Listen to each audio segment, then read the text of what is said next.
Pokwang, puring-puri si Kim Chiu, mabait at talented. Kamakailan lamang ay naging usap-usapan sa social media ang taos-pusong suporta at pagmamahal na ipinahayag ni Pokwang para kay Kim Chiu. Sa isang post na naging viral sa X, na dating kilala bilang Twitter, ibinahagi ng komedyante ang kanyang paghanga sa aktres at ang mga katangiang hinahangaan niya rito. Sa kanyang mensahe, ipinunto ni Pokwang ang kabuuan ng pagkatao ni Kim, mula sa panlabas na anyo nito hanggang sa kabutihan ng kalooban. Maganda, mabait, talented, humble at higit sa lahat mahal ko siya, saad ni Pokwang sa kanyang tweet. Dinagdagan pa niya ito ng mensaheng, more power sa'yo. Nak, sabay mention sa account ni Kim na kilala rin bilang @Prinsesa Chanita.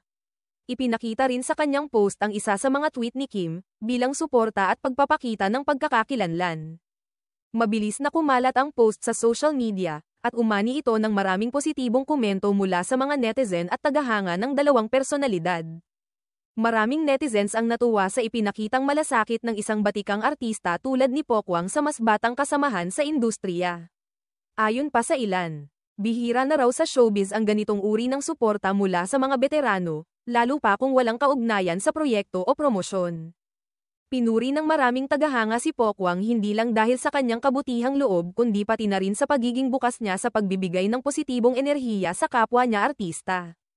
Isa itong patunay na kahit sa gitna ng maraming hamon sa showbiz, may mga artistang pinipiling itaguyod ang respeto at pagkakaisa. Samantala, sa gitna ng mga papuring natanggap ng nasabing post, may isang netizen din na nagbigay paalala.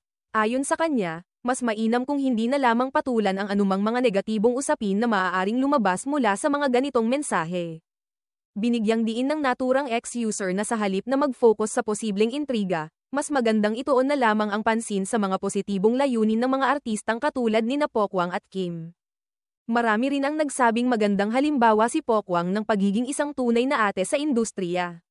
Sa kabila ng kanyang katayuan bilang isa sa mga pinakakilalang komedyante sa bansa, nananatili siyang mapagpakumbaba at handang magbigay ng inspirasyon sa mga baguhang artista.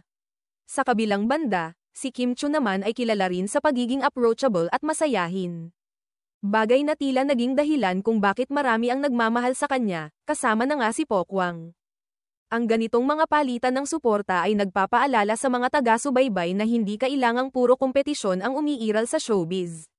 Sa halip, may mga artista pa ring mas pinipiling palaganapan ang kabutihan, respeto, at pagmamalasakit sa isa't isa. Sa huli, hindi man ito isang malaking balita sa mundo ng entertainment. Ang simpleng pagkilalang ito ni Pokwang kay Kim Chiu ay may malalim na mensahe.